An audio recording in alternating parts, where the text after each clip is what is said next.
So this is a week after I filmed that video. um, this did not look like this yesterday. It was just cloudy, but this is what it looks like this morning. This is Saturday morning, and these pickles were getting pretty close. So that's telling me they're getting really close. So I'll take this off and test them all out, and we'll go forward from here. But that's that calm yeast, is what they call it, or calm mold, whatever. And that does not hurt you, will not hurt you. But for me, I'd just soon take that off. If I left that on another day, it would be about a 1/4 inch thick and be across there. All right, so here we go. So after I first saw I don't know if they call it chyme or calm, whatever the calm yeast. K-A-H-M. K-A-H-M yeast, yes.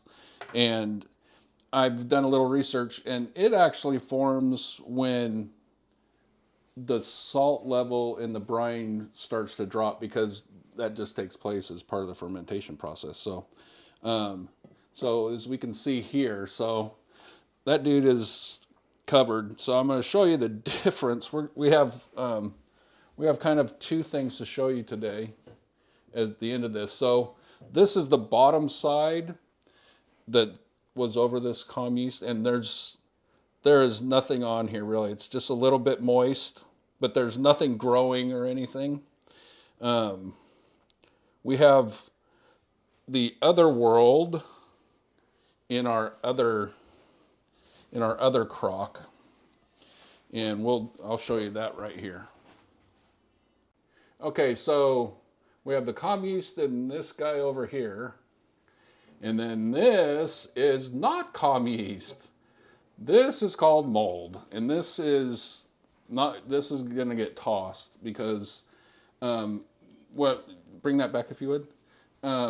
You can see on here, it's growing up here on the lid. So that's a nix for me. There are some folks that would just scrape this off and just keep going. I am not one. That's just it. I just won't do it. So I'm going to be out about 4 gallons of pickles. Fine. I'm just not willing to get sick over it. Okay, and before we get started here, one other point that Michelle just brought up that's a very good one. The one that has the mold on it doesn't smell good. It doesn't smell like a pickle. It doesn't smell like anything. The calm yeast doesn't smell like, a bright, flowery pickle, but there are pickles there. The other one just smells nasty. So this is the first time we're trying this, and I think this is our best plan. We'll get this, because we're going to be putting these pickles into jars and putting them into the fridge. So we're going to take this calm yeast off here. So yeah, just try to get it as much as you can all at once.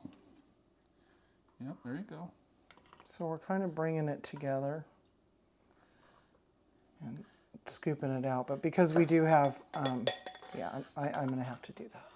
And I will tell you, if you don't let it get a little thick like this, I learned this too. If you let it get a little thicker, it will come off a little easier, because then it kind of has more to grab a hold of.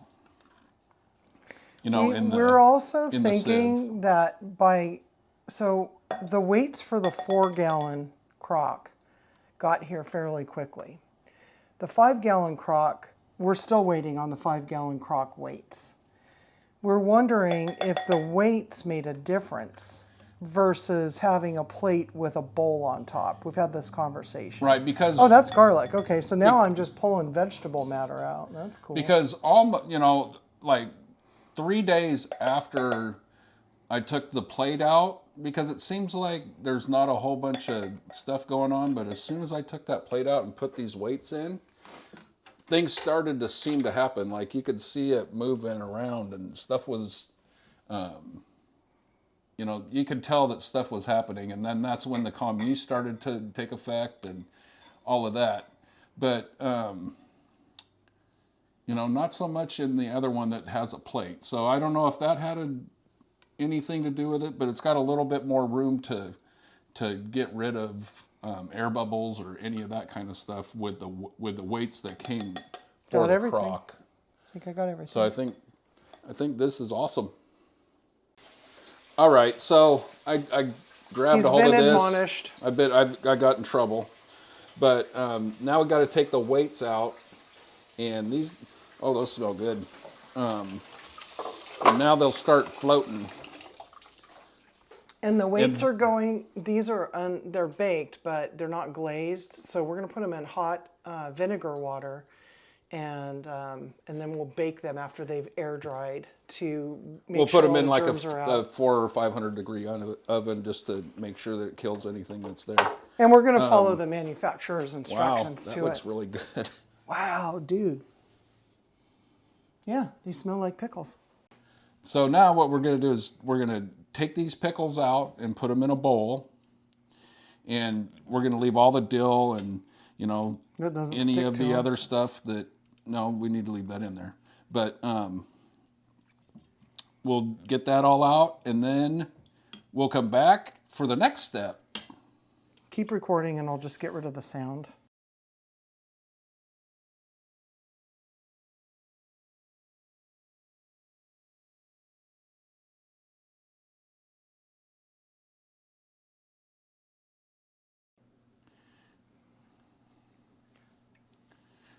Okay, so when I first put these in, we had seen a thing. We had seen another video. Another video where it was you should take and pierce through the middle of the bigger cucumbers, this way, and don't do that. Yeah, I wouldn't suggest doing that now. See that? Ooh, don't do that. Okay, let's go ahead and finish taking out the good ones. So, yeah, don't pierce. Don't pierce your pickle. Don't pierce. Hopefully, nobody started this without letting us get to the end of this, so that they don't run into that, because it made them pretty soft and gushy in the middle. Okay, so we have all of the pickles out of this brine. So now we're going to take and strain this brine through a flour sack cloth. Just to make it so that all this stuff gets strained out. So this is how we prefer to strain things. Make sure that you have like head space in the bowl so that it's not sitting on itself, if that makes sense. If you want to move it over this way. Yeah. And then I'm just going to pour this in there.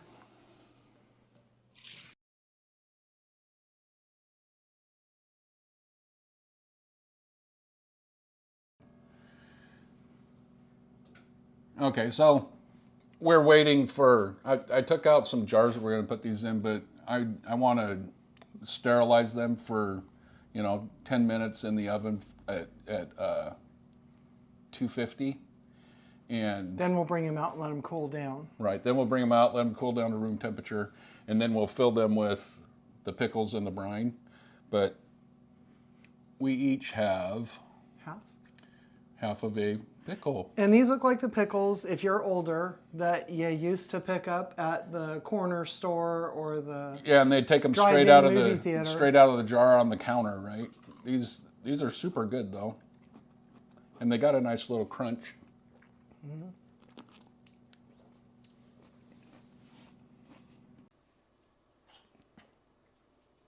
Okay, so what we've done is we took all of the pickles that we did salvage, and so we have 4 quart jars, about like 4 or 5 pickles per jar, and we're gonna take and fill up those 4 quart jars with the brine.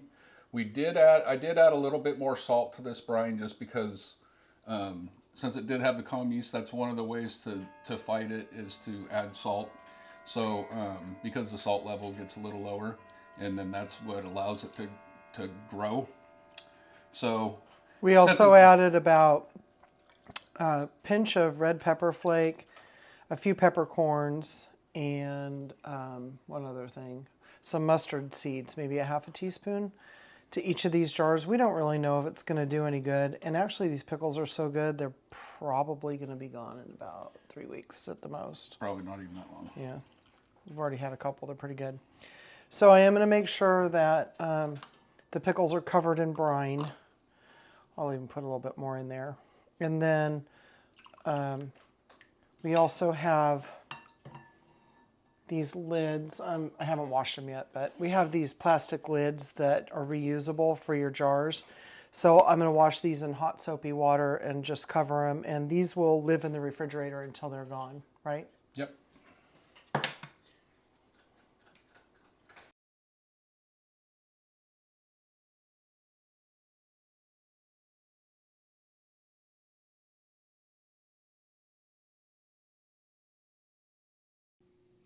Thanks for visiting Big Valley Living as we did our first fermenting process for cucumbers to make pickles.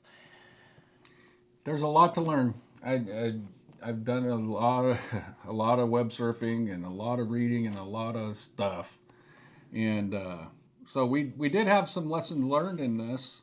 Don't be afraid of spices. We could have added a little bit more spice, I think.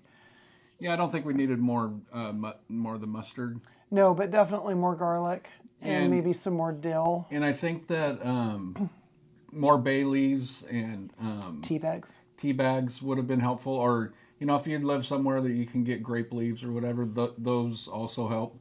I've even read where you can use oak leaves and all kinds of stuff. But we didn't. We did not use that. I'm just saying that's stuff that I found out. And we did have grape leaves around us that we could have used, but we thought, no, we'll go ahead and use the tea bags and see how that works. So it worked. I think they're really good. I don't think we would get as large of pickles, and we will never pierce we won't the pierce cucumbers again. No.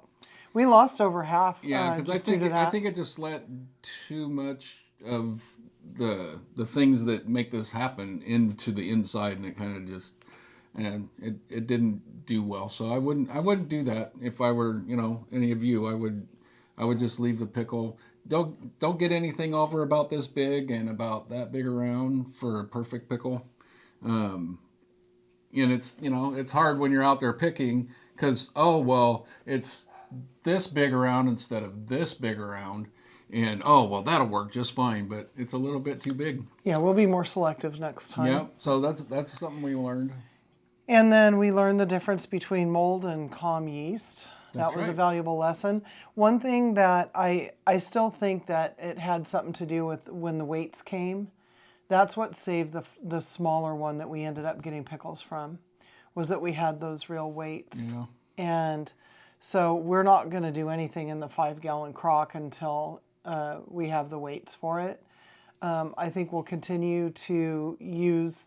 Did you order lids? I have the weights. The weights and the lids. The are Pampered Chef pizza stones worked very well though in a pinch. So if you just want to get a crock and the weights, because I do think that was big. I think that was. Then huge. they're worth the money. I would then, if you don't want to invest $30 or whatever in the lid, or $20, yeah, go ahead. And if you do have a pizza stone, use it.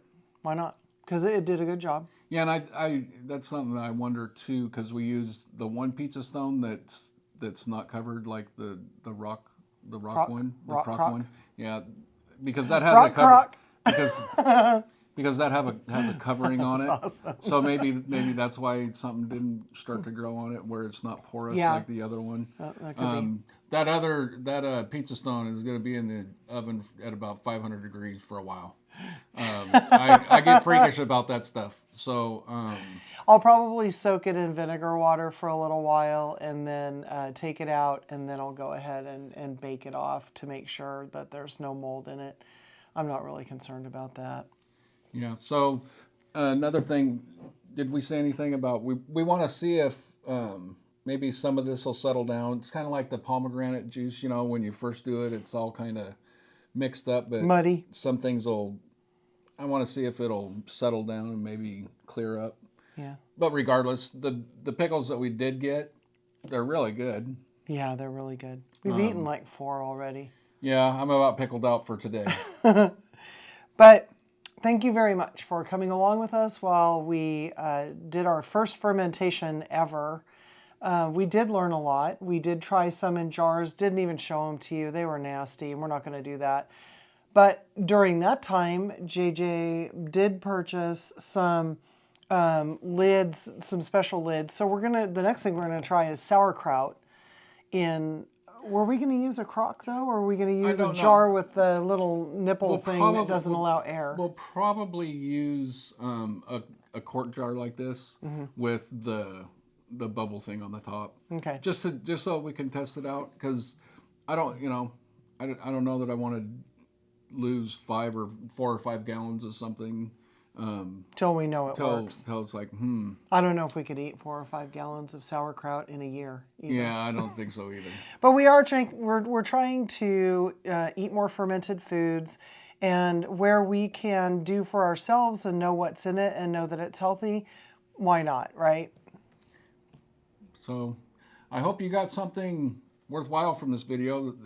It's been a long time coming, and there's a lot of stuff that goes on in this process. So next time I'll learn something else. Maybe we'll try pickling some radishes. I hear that's really good, and carrots too. And I'm gonna try to do some vinegar stuff. You know, maybe some of the pomegranate. Maybe make some kind of pomegranate vinegar, as if I could do it. If I don't, you know, I'm gonna be out a half gallon jar of stuff. But it would be really cool to have a pomegranate that really is vinegar. So watch for that. Watch for that, maybe. Maybe some grenadine with some juice. We still have a lot of pomegranates that we need to finish peeling. So those will end up being juiced. And if I can't get to them, I'm just going to put the clarified juice into super cubes and freeze them up and pull them out later for some other project or some fresh juice during the middle of the winter. I hope you learned something, and I really appreciate you coming and sitting down with us. Thanks for stopping by, everybody. If you like this video, please share it with your friends. Give it a thumbs up. We love those. And what else? Subscribe if you haven't already. See you later, everybody. Be kind. You better clear up your stuff. Clear it up. That's it.